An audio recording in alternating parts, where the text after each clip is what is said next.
there's all kinds of dire predictions. Goldman Sachs came out with a very dire warning that close to 300 million jobs may be eliminated. Of course, it's probably an exaggeration in terms of elimination. It may be disrupted, displaced into some different degrees. But the point is that we are looking into an age where generative AI is going to improve productivity, take over a lot of routinized work, and also even impinge on creative work, which used to be the bastion of a lot of marketing, creative talent, creating brand communication, brand positioning, brand promise. All of these things are going to be challenged, right? So a good CMO has to be futuristic in saying, hey, how am I going to use these tools? What is it going to look like?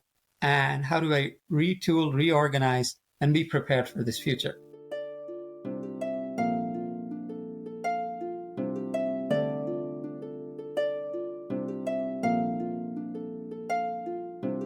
Hi, Professor Venky. Thanks a lot, and thanks for being a guest in the Super CMO show of Contra Minds. Thanks a lot for your time. Thank you, Swami, for inviting me. It is great to be on your show, and I'm really looking forward to the conversation with you. Great, Venky. One thing that I noted as I went through your amazing body of work that you've done over so many years, you have now about more than 25,000 citations according to the Google Scholar rankings that I saw. And I think it now stands at 26,000 as of today. And that's an amazing recognition to the amount of research and work that you have done. And having started in IIT Kharagpur, moving to IIMC, where did this interest for marketing get triggered, Venky? Great question, Swami. First of all, thank you for your kind words. I never look at the citations. When we do research, it is because we are interested. We are basically passionate, and I'm like that.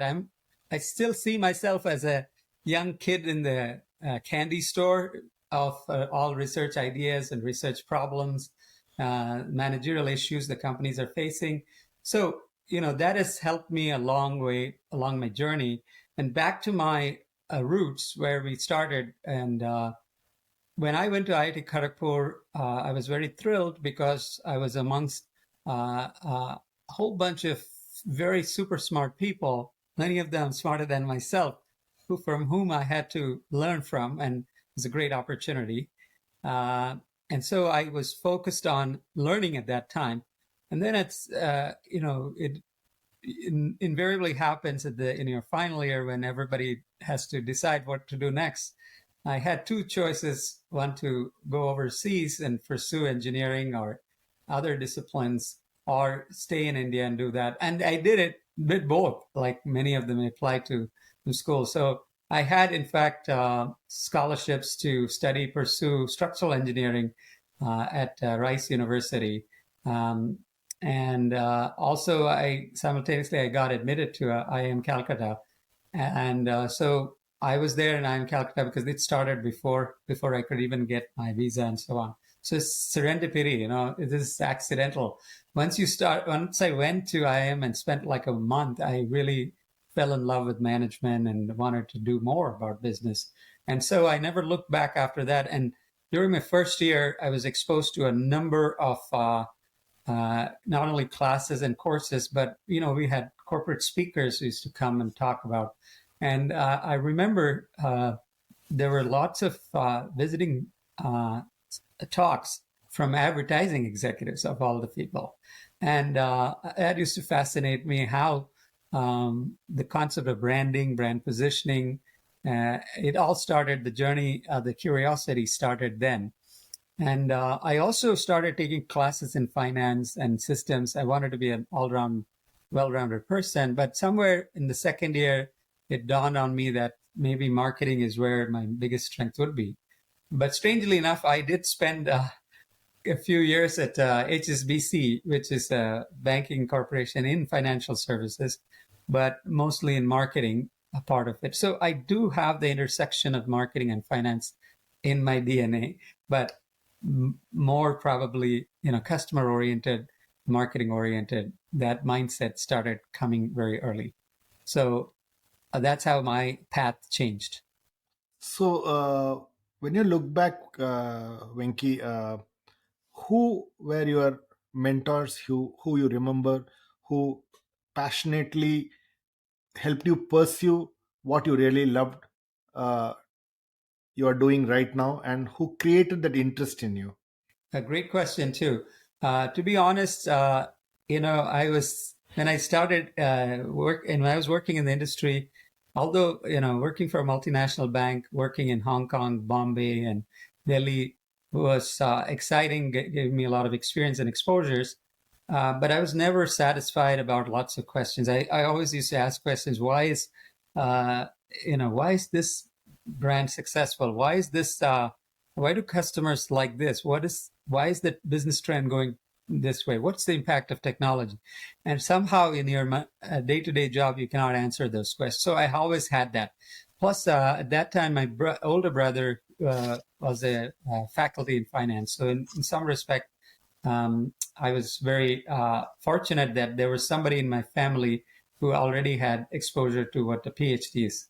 But then I started reaching out and say, what would be like if I were to pursue a PhD and a career in research? At that time, I remember my brother was discouraging me to do because I had already worked a few years in the industry, and he says you have to come back. And he was naturally cautioning me, you will be a poor PhD student, and you'll be having to start all over again. Uh, but I was, as I said, I was ignorant at that time, and I was very curious. So I just still wanted to pursue my passion. So I applied to the PhD programs, and at that time, Phil Kotler was my role model because we all grew up reading his textbooks and his readings, and when I applied to Northwestern's Kellogg School and got admission, my immediate goal was to work with Phil and work under Phil, do some research. But then when I got here, I found Phil to be a fantastic human being, great advisor, great mind.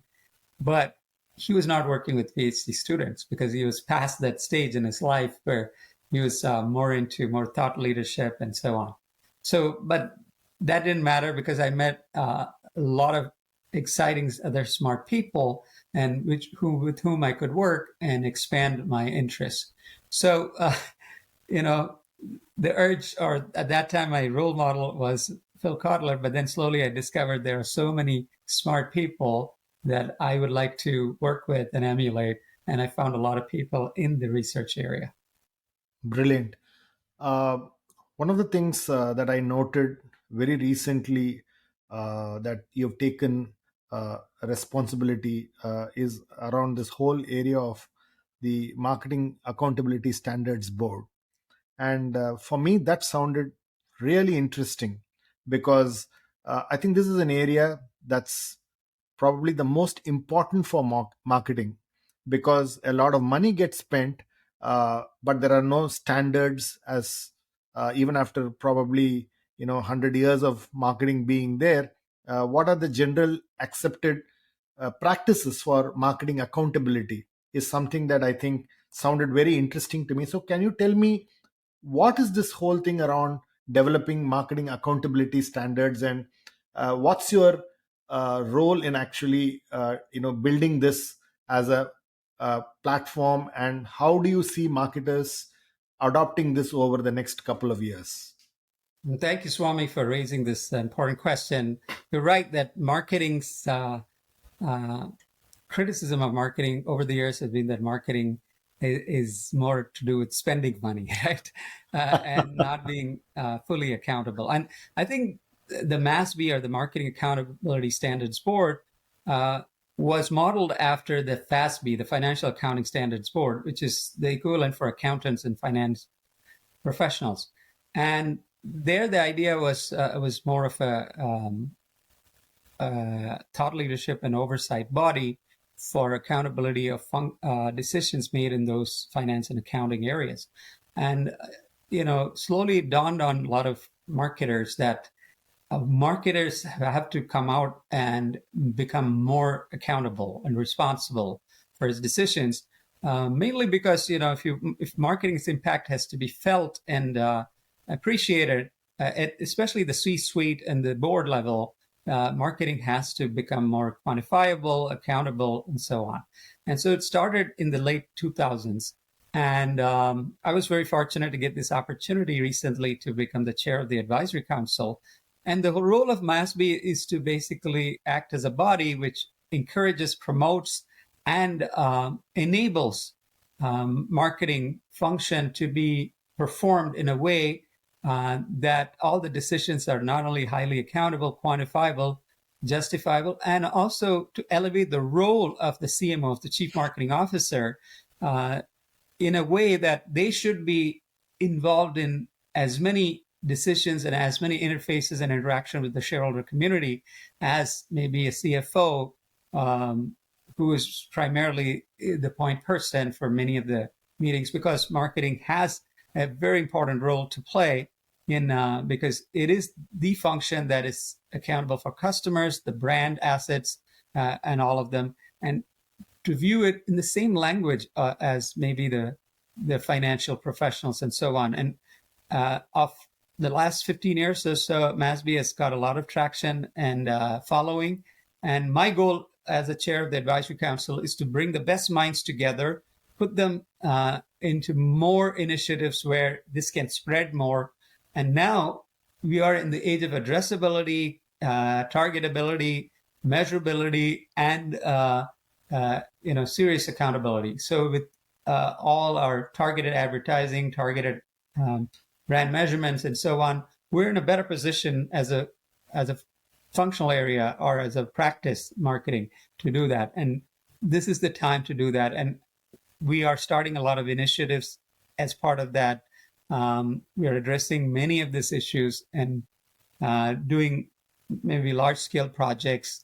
For example, one of the projects that we finished was on the impact of sponsorship and what is the return on that, so that firms can clearly understand. Now, sponsorship is widespread and prevalent all over the world. We think about sporting events like IPL, World Cup Soccer, everybody sponsors, but everybody wonders how the sponsorship went. And oftentimes people say soft metrics like, we got written up in media, we got so many likes and so on.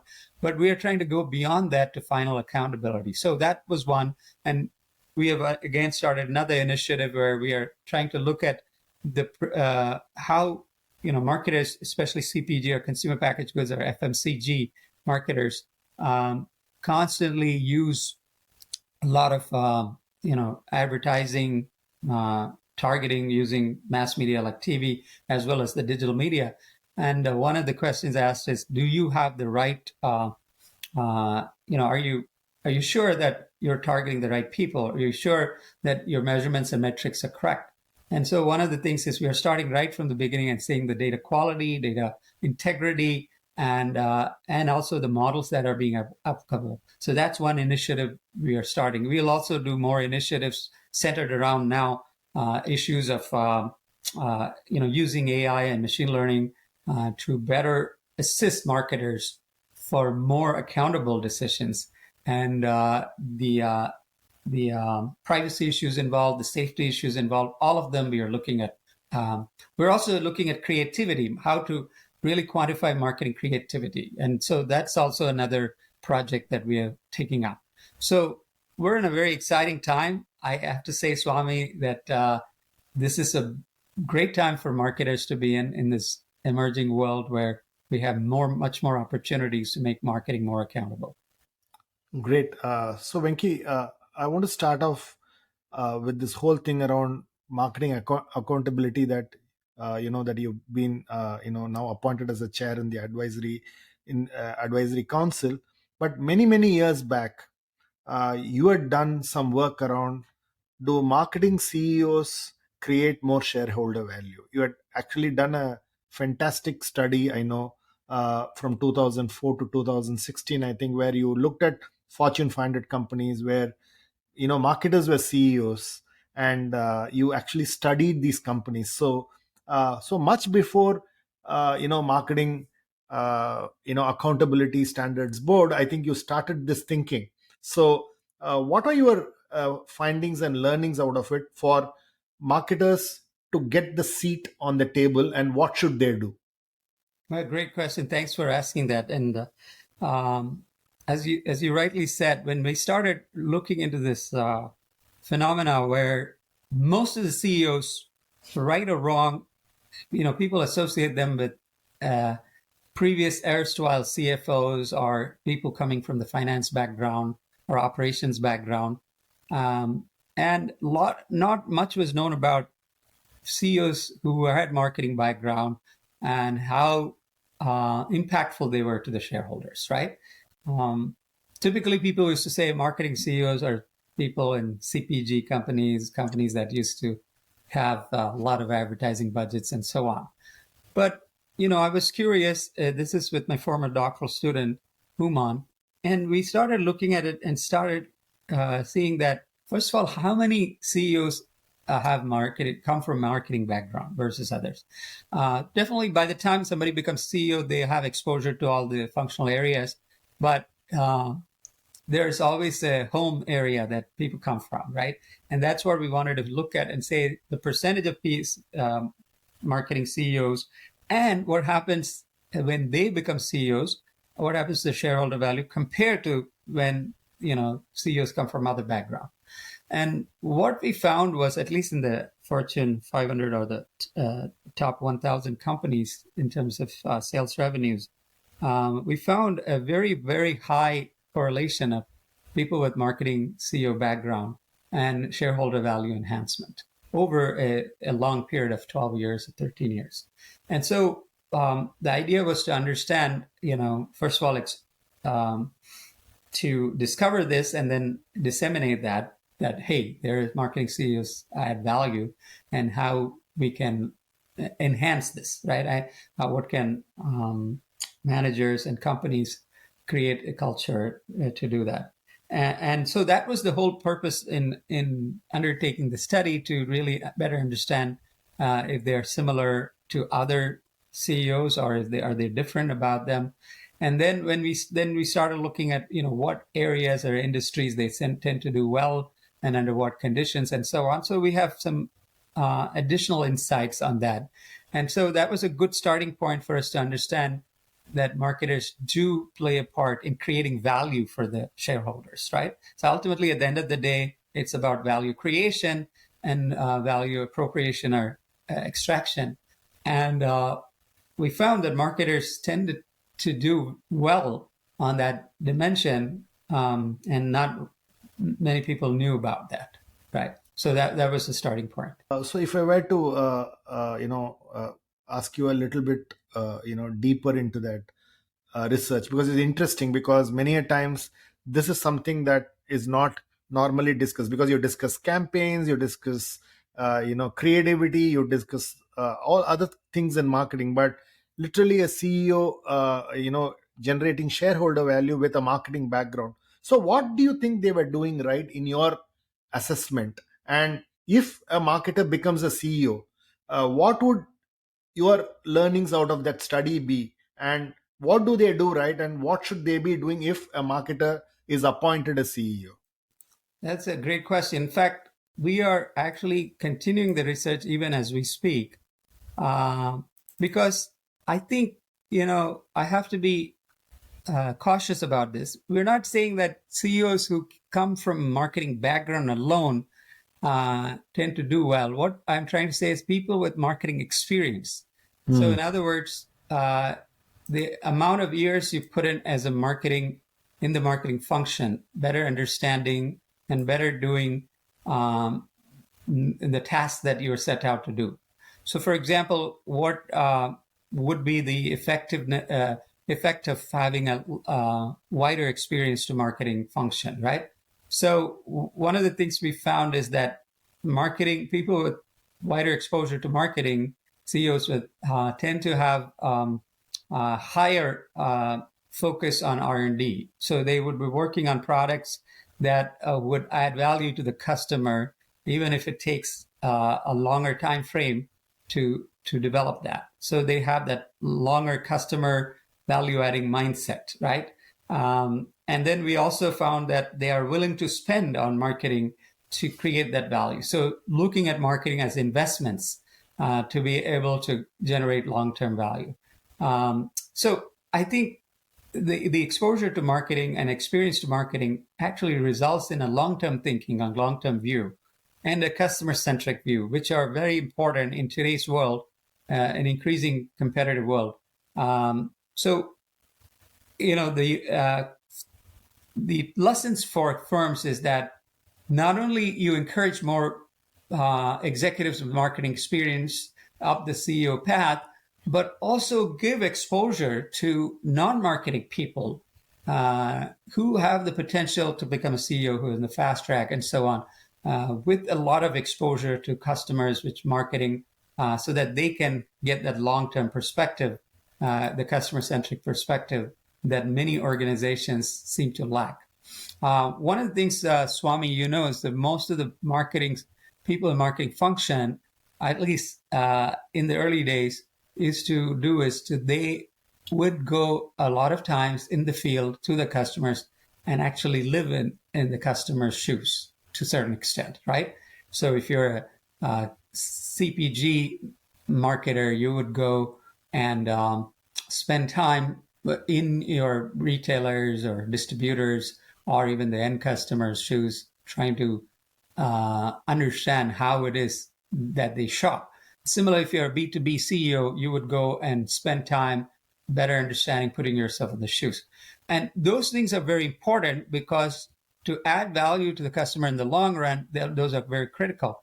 And what happens if you're a non-marketing person or CEO? You never probably meet customers. You never get to understand what goes on in the customer's mindset.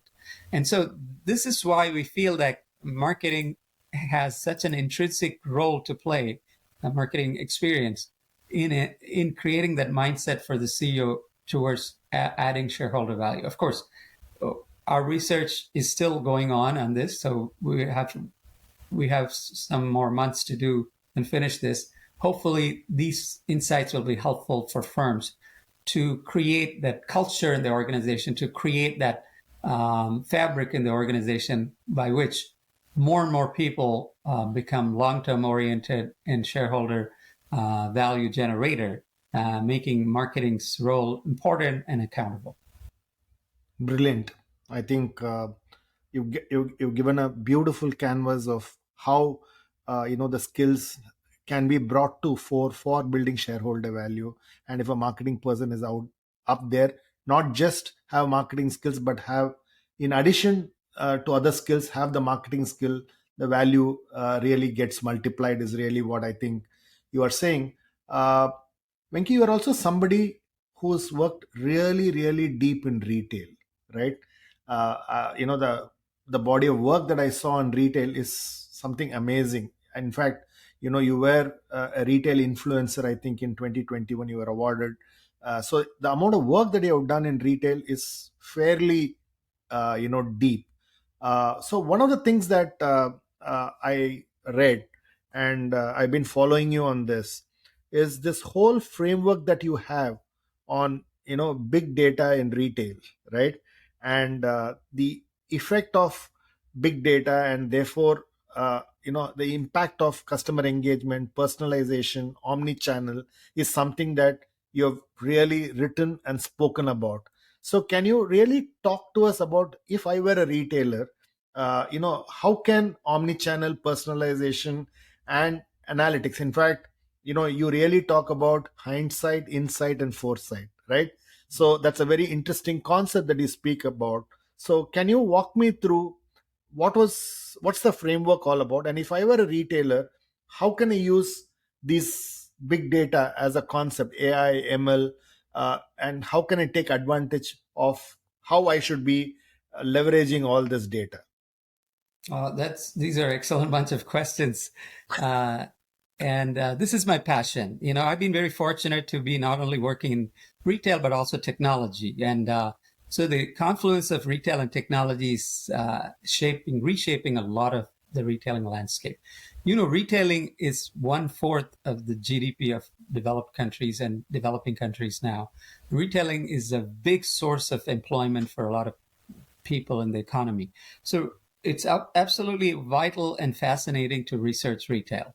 And what has been the biggest transformation in the last 25 years, ever since, let's say, the advent of internet in the mid-90s and Amazon. Amazon is a big game changer. They changed the whole retail experience, how people shop forever. And all is data-driven. And basically, the data has only exploded, and it's exploding even further, right, as we speak.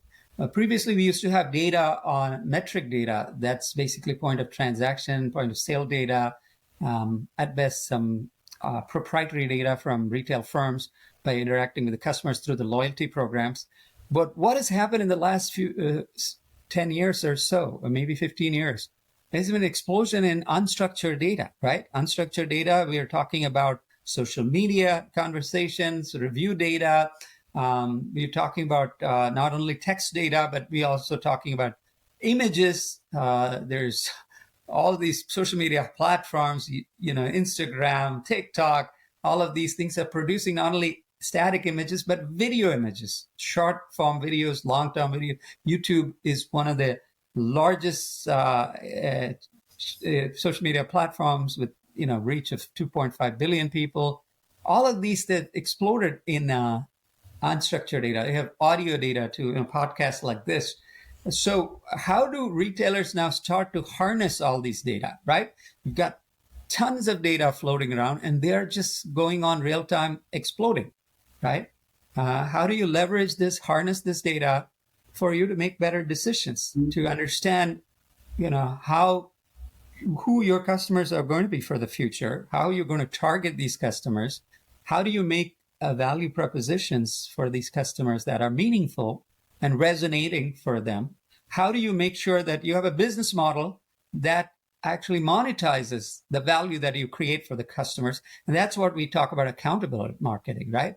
So if you're a retailer today, you have to be thinking very differently. Previously, the concept of retailing is in-store retailing, personal experiences, right? And don't get me wrong, in-store retailing is still very important. Physical brick and mortar is so important. In fact, one of my recent research will show that if you close stores, it has spillover effects on omni-channel, other channels. Don't think that, everybody's migrated to online. We don't need stores. We absolutely need stores. But we have to understand in a holistic perspective data. Their customers are now facing all kinds of touch points, devices. They're using devices. They want experiences that are seamless. They want experiences that are very integrated and synergistic, right? So as a retailer, you have to think differently. You have to think customer-centric, and you have to start saying that now I have all this data. It helps me to understand what different sets of customers want, down to the level of, you mentioned personalization. That's where the machine learning and the AI really come in handy. Now we can analyze and we can understand what different customers want. We can predict even, that's what the Netflix and the Amazons of the world are doing. They're able to proactively anticipate what customers might need, even without customers telling what they want, right? So that's why you get these recommendations. You might like these books, you might like these movies, you might like this. Spotify gives you choices, all of these things. So all of these things are starting to change the dynamics of retailing. Now, I'm not a retailer who's, trying to think of, what my retail concept is or format is, and expect which customers will walk into my store and how do I make sure that they have a good experience and they keep coming back to me. That used to be the old way of thinking about retail. Now, I have to be a retailer has to be deeply analytical, very technology savvy, and try to think about understanding retail as a business in which they're trying to get closer to the customer through all kinds of channels, all kinds of touch points, and so on, right? And so that's why we have to be more proactive. I give you lots of examples, right? Domino's used to be a very plain and old pizza location where you used to go and buy pizzas or even order takeouts and so on. But now they think themselves as a technology company who happens to be in pizza business, right? So why? Because they have changed the way in which they approach it.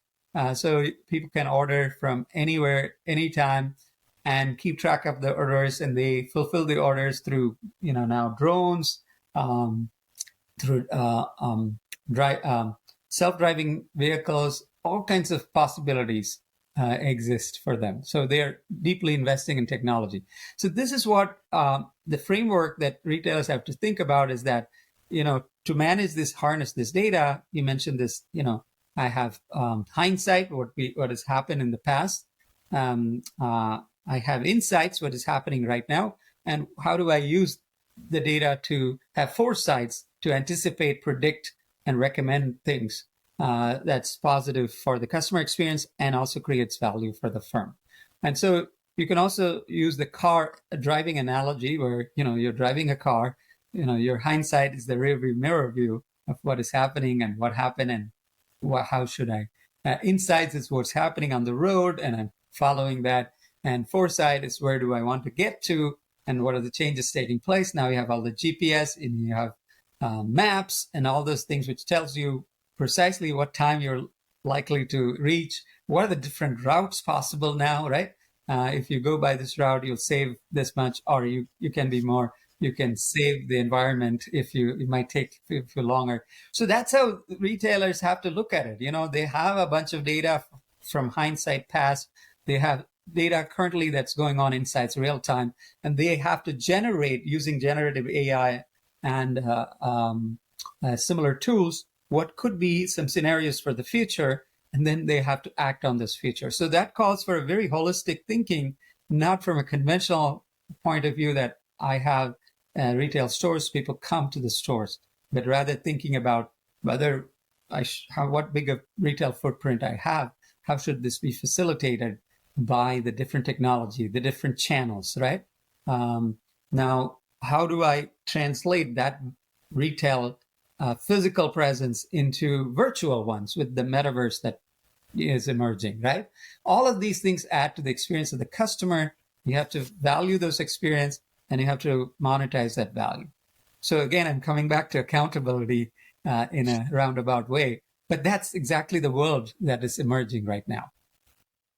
So, so when you look at retailers specifically, Venky, one question that I've always had is they have tons of data, right? But typically, what you see of these retailers is they are pretty deal prone, or promo prone, or coupon prone, right? I see very rarely, what I call as personalization by recommendations of my lifestyle, of what I bought with them. And so therefore, if I were to harvest this big data, there's a very different thinking that's needed, rather than just actually creating door hangers kind of strategy, right? Which is, you just throw in something in as a door hanger, as a coupon, and I walk into your store. Is that something that that thinking, is there any interesting example that you can share with us on a retailer trying to do something different, and which has had a severe lift in the way the retention, the average basket size, the average value has increased, and the engagement has increased? Is there any interesting example that you can share with us? That's a great question. You're right. I think we are living in a retail world, for right or wrong, we've been habituated as consumers, right, to expect promotions, deals, and so on. And let's face it, consumers and shoppers have a budget. They want to maximize their value that they seek from that, right? They have favorite brands, they have second favorite brands, and so on. And if I can get my favorite Nike sneakers at a discount, why would I not want that? So let's not pretend that this is going to go away, right? You are going to have promotions and deals. That's one significant part of interesting people to come and buy more, especially in events times, holiday times, and so on, because you are trying to increase the volume of things bought, right? So that will go on. But what you raise is the most important point, is that, let's step away from those things, which we'll continue to do on a regular basis and well, but are there any other ways to identify the right offers or values for the customers, and then make these customers a lifetime customers for you, because they love to shop at your retail, because you are providing the best matched offerings for them, and increasingly they look out for you, right? So give you the best experience and so on, right? So you feel holistically satisfied. Now, what I can say is that there are lots of use cases. I can come up with some few examples, but the most promising right now is the role of AI and machine learning in trying to personalize the experience, right? Let's take ChatGPT, for example, right? Now, a lot of firms, since ChatGPT was introduced, or generative AI in general, have jumped into the bandwagon and tried to test a lot of offerings. It allows you to create a lot of offers and recommendations on the fly, because it's pretty fast, and creating the first draft may not be accurate, it may be fraught with errors and flaws, but it does help you to generate some ideas and predictions based on what they find, especially because it is multimodal. You can use images, text, and data. You can use people's reviews, what they say about you, what the images, and so on, to come up with a better personal experience or recommendation. So couple of firms that I know, Levi Strauss, for example, is using that to create jean styles and jean colors, and now that'll be more personally suitable for you, right? And so sometimes what happens is they have themselves tested it, and they have reported that they've experienced a 150% lift in sales in the initial testing phase. And these are just the tip of the iceberg examples. We'll see more of these examples come about. Lots of cosmetic retailers now using the concepts of virtual try-ins and mirrors, right? You can now give more ideas to people, right? Recently, we completed a study where we looked at the differences between inspirational offers versus deal-oriented offers, right? And we found remarkably we did through multiple methods. We did experiments, we did field experiments, we did lab experiments. We could show that if you come up with the right inspirational ideas, you get much better lifts for your offers than just deal oriented offers. But in fact, I wanted to talk to you about that, because I read that paper, and between inspirational, and deal oriented, work. So can you talk to me a little bit about that? It was very interesting, because something that what I saw there was in store, if you use inspirational communication versus deal oriented communication, you studied that, and there are some interesting findings. So how could me as a retailer differentiate between a deal oriented communication and inspirational communication? Can you walk me through that? Yeah, exactly. That's what I think. The retailers are leaving a lot of money on the table because they are not fully understanding and exploiting this. For example, retailers have a lot of avenues to reach customers, right? In a physical store, you have kiosks, you have checkout counters. There are so many message, shelf talkers. There are so many ways to communicate. And then using mobile devices. If you have the app, you can message people ahead before they come into the store, during the time of purchase, after purchase. There are so many ways to touch them. The thing that has been underexplored or underexploited by retailers is that retailers always want to get their offers, the promotional deals, right? Retailers get some promotions from the manufacturers, right? And so they decide to pass through some of the promotions. They decided to keep some of them, and so on. This is their story. Every week they keep doing this, and this is the story of their life based on the past, right? But what they have missed out in the process is, I could actually message you, Swami, knowing that, Swami, you like, maybe, let's talk about categories like, cooking, right? if you're doing baking, rather than giving you a deal on one set of flour or one set of chocolate chips and so on, I can give you some inspirational ideas with all the ingredients and stuff like that and help you to assemble very quickly. Now in a virtual basket, you can put it all together and deliver it. So it's almost if I can get a product for you that works better for you, that I save a lot of time for you. I save and give you a better experience, right? That's the inspiration that you're getting. Now let's take gardening, for example. You discover that you need some utensils, or you need some equipment, and you need some seeds, and you need some plants. All of these things, you're just looking for deals on each one of them, but somehow I inspire you and say, here are some garden ideas for you. Here are the ingredients. Here's how it is. And by the way, if you decide to buy it as this, you'll save a lot of time and money, right? As let's say you're going camping, so I give you an inspirational set of ideas rather than maybe a offer for a sleeping bag, which is all sold separately. So I can go on and on. So many activities. If you think about shoppers, we engage in activities. We think in terms of activities, right? But retailers are siloed. They're thinking in terms of products, and most of the products are sold on deals. So it's incumbent on the shopper to really search for these deals and pick and choose the right ones and assemble them. But instead, if I made it easier, it gives you inspirations. Let's say vacation, right? So if I give you some ideas of vacation, and think of ChatGPT now, you can put things on ChatGPT and say, hey, you want to have a vacation, let's say in Bali, right? So you just type what will be an ideal vacation like that. So it can give you all that you want to do at different days and different things that you might require. And that could be another source of inspiration for you, right? So bottom line is, what we found is that when we tested it in the field, it gives much, much greater lift. And, in an inspirational condition, people many times end up buying products that are not on promotion because they fit into the inspiration, right?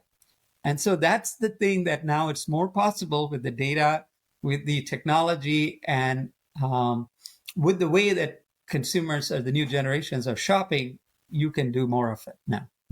Brilliant. More recently, Venky, I think you also did a research around how Apple Pay and PayPal, when actually you put it into the app, it how it increases engagement, and there's a study that you have done, and that's Right. very, very recent. So what is the learning that you had out of that? Sure. This is a study by my doctoral student, Tao Tao A, myself, and Dan McCarthy of Emory University. And what we were looking at is when mobile apps of retailers, for example, introduce payment methodologies like Apple Pay, PayPal, what happens to shopper behavior?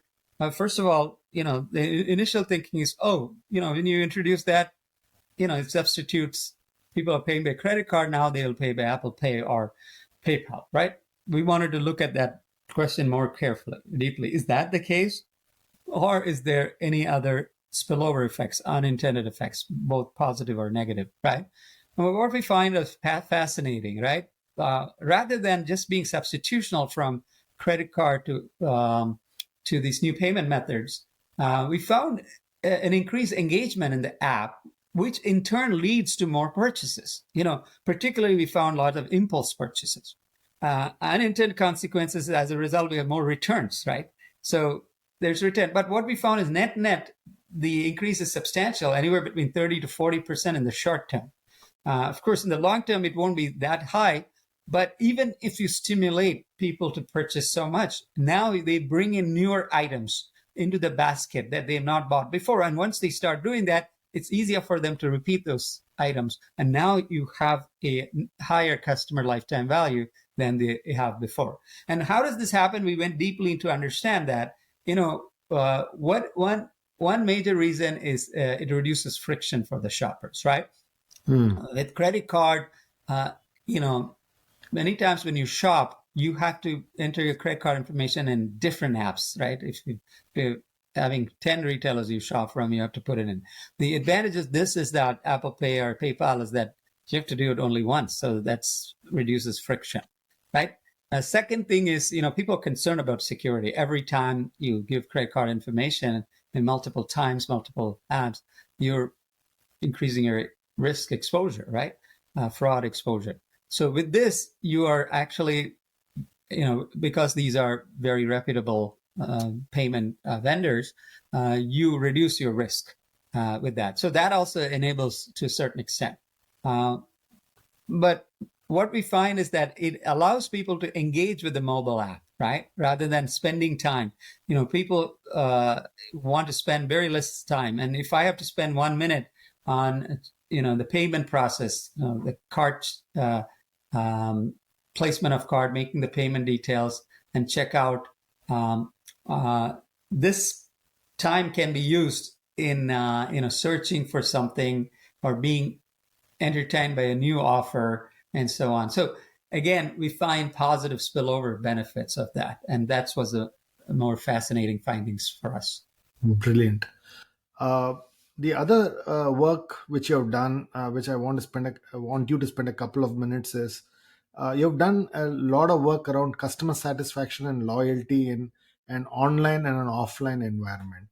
And did you see any differences, or was it pretty similar? So how do we, if I were a company, there is a set of customers purchasing from me in an offline environment, there are a set of customers purchasing from me from an online environment.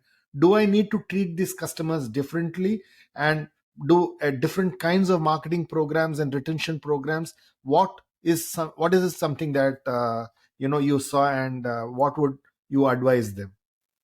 Very good question. This goes back to my research with Arvind Rangaswamy and Mike Pusateri, who was with Marriott at that time when we started that. And then Arvind, myself, Amy Smith, who was a doctoral student at University of Maryland at that time, we started engaging in this out of a managerial question. And the problem was like this. Marriott wanted to be, back in early 2000s, and the internet was really expanding. They were not yet online, and companies like Travelocity, Expedia were already there, right? They were booking travel and so on. So they were going to Marriott and saying, hey, so many travelers are coming to our site and they're booking your hotels through us. So you need to pay us the commission that you pay to a travel agent, right? And all of a sudden, if you're the CEO of Marriott, you're shocked and says, hey, why should I pay you, right? Because I don't even have an agreement with you. You're not my distributor. You're not my travel agency, and so on. And so then they wanted to do a study. Marriott wanted to study saying that, what's the benefit of going online, creating my own site, let's say Marriott.com, and going through these places versus going offline, keeping offline, people book me through my 1-800 number or travel agencies, right, which used to serve us well, right? And initial fear, the CEO of Marriott was fearing that once people go online, they can actually switch in a jiffy because, it just needs a click to go from Marriott to Hilton or Hyatt and so on once they find a lower price. So it'll become a flea market, right? People will start going back. And then their satisfaction will be lowered and they will not be loyal anymore and so on. So we handled all of these things in two studies. One, we looked at price sensitivity. Do travelers, will they become more price sensitive if they choose primarily online versus offline?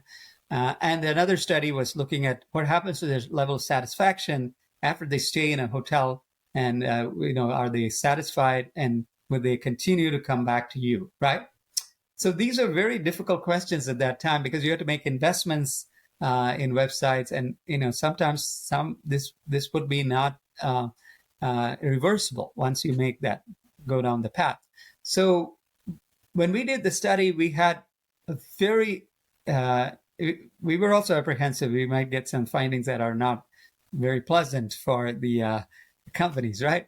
But to our surprise, what we found was people who actually started to use online to choose, at that time mostly desktop and laptop, now increasingly mobile, they tended to become, they're more satisfied of the experience if if their booking experience was, frictionless and flawless in terms of no errors and so on. And Interesting. then post satisfaction, they have to stay at the hotel. The service matters there.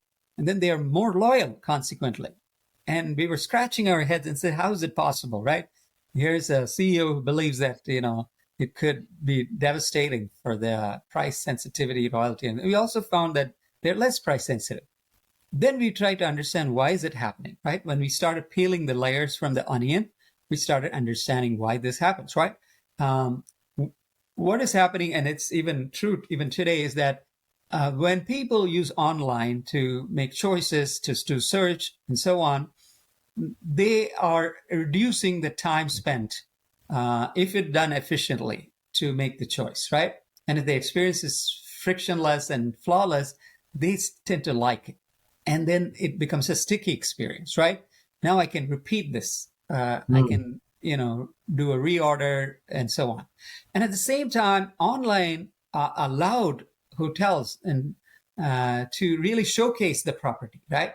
Before that, you could call an 800 number of Hilton, Hyatt, and Marriott, and just go on the brand reputation alone. You won't know how the property looks and so on. Now you can showcase. That time, Marriott could come up with 3D views of that, which we are very familiar with, used to now, right? So all these things matter a lot, and that's what is contributing to the satisfaction.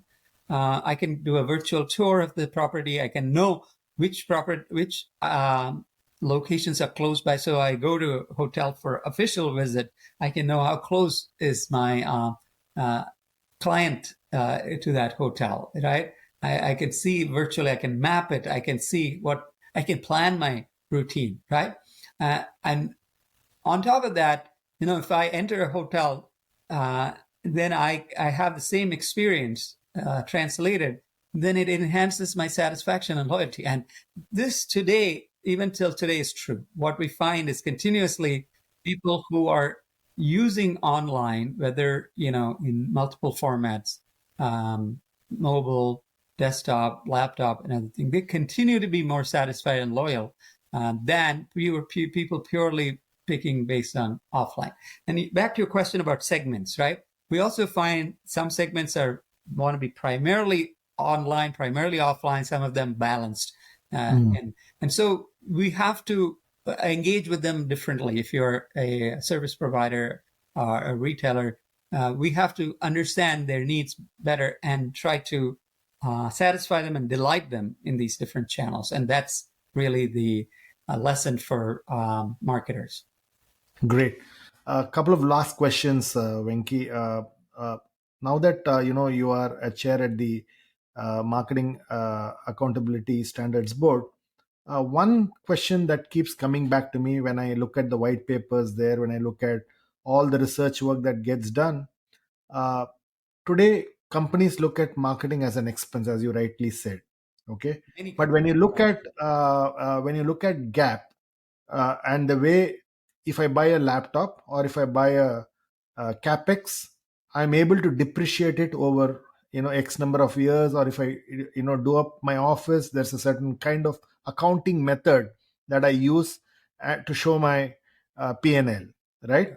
So my view is, if you really want to build a marketing metric, how do you treat marketing expense? Okay, some marketing expense are capex like, some marketing expense are short term, and therefore the accounting standards need to be in a way standardized, so that even during a recession or a hard time for the company, marketing investments will be seen as long-term investments and not just writing it off on my balance sheet or on my P&L this year.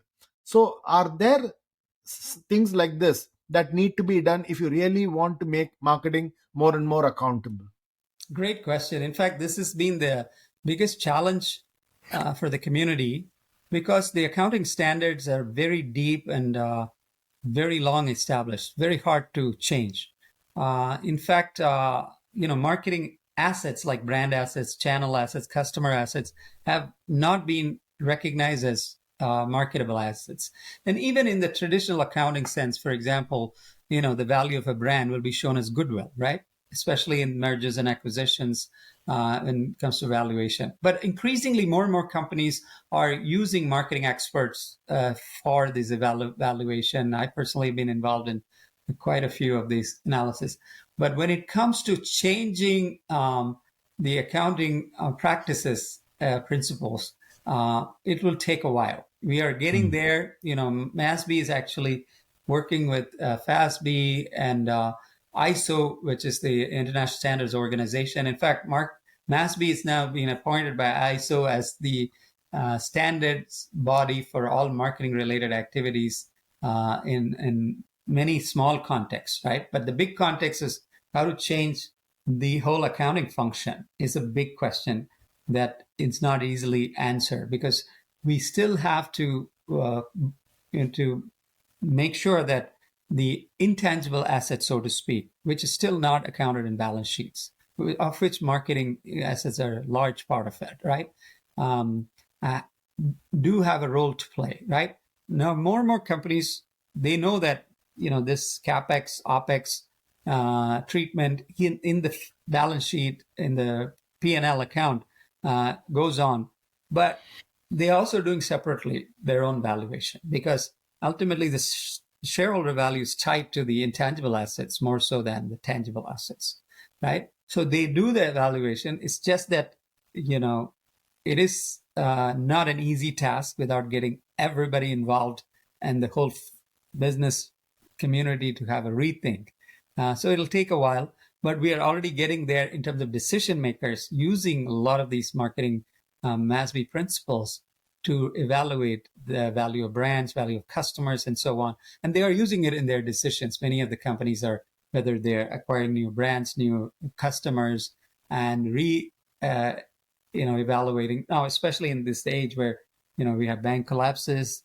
We are seeing, witnessing the valuation of the new economy with bitcoins and other cryptocurrencies and other blockchain related assets, which are hard to value, but we're seeing more value in tying them to these more scientific principles in marketing that we are evolving. Great. So last couple of questions from somebody like you. If I were a CMO, what are the skills that I need to prepare myself and equip myself as I go into the next decade? What do you think are the couple of skills what are the hard skills and soft skills that I need to equip myself with? Right. I think many CMOs are right now aware what the skills needed are, but I'll articulate them nevertheless. The first and foremost skill is be completely data driven, because the entire organization is becoming data driven right now. So that means analytical, deeply analytical. So accountability is number one in that space because of data orientation. And second is cross-functional or interdisciplinary, right? More previously, the CMOs, in fact, the CMO title is fairly new in the last few decades. But it used to be the senior vice president or executive vice president of marketing function and so on used to be there. Regardless of the title, it used to be mostly about, spending on marketing assets, brand assets, and also about customers. But nowadays, the CMO has to be increasingly cross-functional. So they have to not only speak the language of the C-suite, the board, especially in finance and accountability, but also need to understand most of the marketing is now more synergistic and streamlined with the other operations. For example, marketing, IS, and operations, they're all now more intertwined than before. So you need to have a better understanding of all these functional areas, and you have to be more cross-disciplinary. These are two important, I would say, prerequisites for a CMO, right? On top of that, CMOs also have to be very talent-oriented. In other words, identify, spot the talent, acquire the talent, retain the talent. So what it takes for my team in a CMO office, whether you're structured by brand, by customers, combination, all of this. I have to really make sure I identify the talent, make sure that the talent is nurtured and retain the talent. That's becoming very difficult because the hunt for talent is there. And then futuristic orientation, ability to see the future. With generative AI taking hold, there's all kinds of dire predictions. Goldman Sachs came out with a very dire warning that close to 300 million jobs may be eliminated. Of course, it's probably an exaggeration in terms of elimination. It may be disrupted, displaced into some different degrees. But the point is that we are looking into an age where generative AI is going to improve productivity, take over a lot of routinized work, and also even impinge on creative work, which used to be the bastion of a lot of marketing, creative talent, creating brand communication, brand positioning, brand promise. All of these things are going to be challenged, right? So a good CMO has to be futuristic in saying, hey, how am I going to use these tools? What is it going to look like? And how do I retool, reorganize, and be prepared for this future? And which I am more proactive as a CMO rather than being reactive, trying to understand these are the trends, so I'm keeping up with the trends, right? So that is a very difficult skill, that's the most difficult skill, but also having the right mindset and orientation is very important. And that's why I feel like, then the concept of being open, being more open to changes is very important. And that would be my 4 set of major skills that a CMO would have to focus on. Fantastic. And if you were to give an advice to a young marketing student in an university, what would be the piece of advice for him or her to be a practitioner of excellence in their field? What would be the advice? These are excellent questions, and since I teach a lot of them, including the Gen Zs and Gen Xs, and this is something very close to my heart, in the sense that I know that I'm impacting a lot of these people, and so I look for. I want to go back to very basics. What are the basics? Basics is that a successful marketer, a budding marketer has to be, have an open mind, which is very difficult nowadays in this world where, attention is scarce, right? People are in their silos. They keep focusing on that. I think you have to be different. You have to really be open to different viewpoints. We talk about diversity, inclusion, equity, and all. That's absolutely important, but be open to a diverse set of views, different viewpoints, and so on, because there's no one single answer to a lot of questions. There's a lot of possibilities, and so that's openness. And you got to be like a sponge. You have to keep absorbing, because we're learning new things even as we go along. So that means even though I might have done a degree, undergraduate, or an MBA or something, it just gives me the starting point. It does not make me an expert. It does not make me an authority and an expert, right? And so being open to, absorbing newer things and changing my views as I go along is very important. And another important skill is that be very analytical and hands-on. So in other words, it means understand, be very comfortable with data analysis.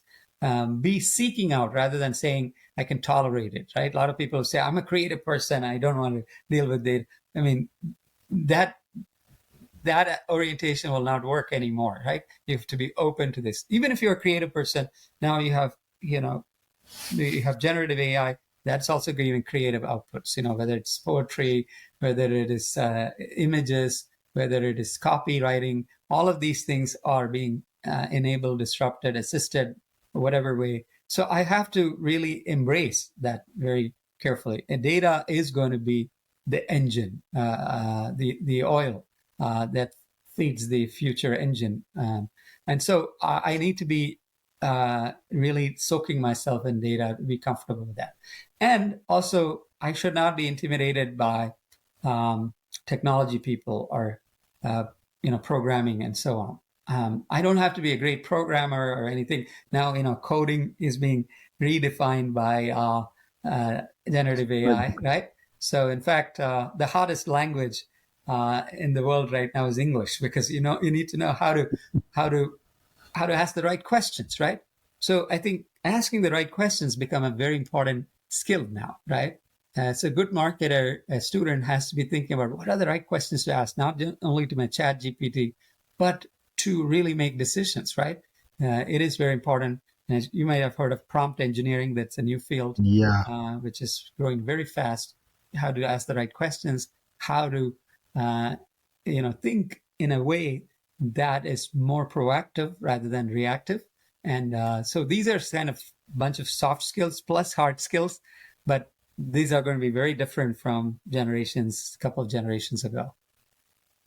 Thanks, Professor Venky Shankar. It was a brilliant conversation. Lots of insights, lots of deep work that you have done, which you shared with us. Some interesting viewpoints around what skills and competencies that people need to have. It was totally intense and engaging. Thanks a lot for your time. Lovely Thank you, Swami, talking for to the you. opportunity, and I look forward to interacting with you more in the future. Thank you. Appreciate it. Thanks. Thank you. Thanks for listening to this episode. For selected links and detailed show notes, visit www.contraminds.com/blog. Follow ContraMinds on social media and let us know who you would like to see next on the podcast. If you're listening to ContraMinds on Apple Podcasts, do share your comments and give us a rating. We are keen to know what you're thinking. ContraMinds is also on YouTube. If you're listening to the podcast on YouTube, hit the subscribe button and stay up to date on all our releases. Thanks for listening and stay safe.